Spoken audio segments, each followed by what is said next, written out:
a Nile crocodile. 5 meters long, 700 kilos, and very hungry. His last square meal was nearly a year ago. The river's other residents aren't food, just a distraction. He is waiting for something bigger from over the horizon. The herds have arrived. It's time for the crocs to get into position. All eyes will be on the big guy. Only he has the power to tackle a full-grown wildebeest. After months on the march, the wildebeest are desperate to drink.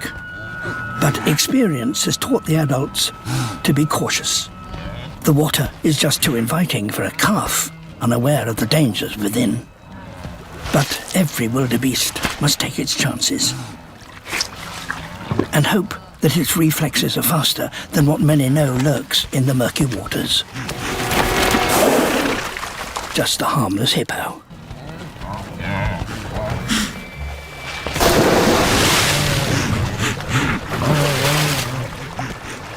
That was no hippo.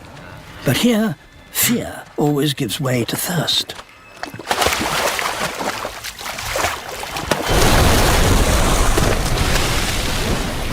The big croc's technique is rusty.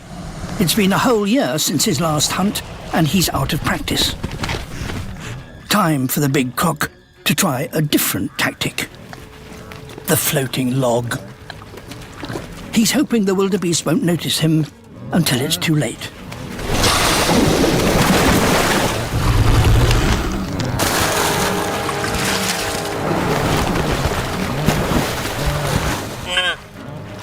Now the smaller crocs move in chunks. Crocs can't chew, so they have to spin together to tear pieces off the carcass.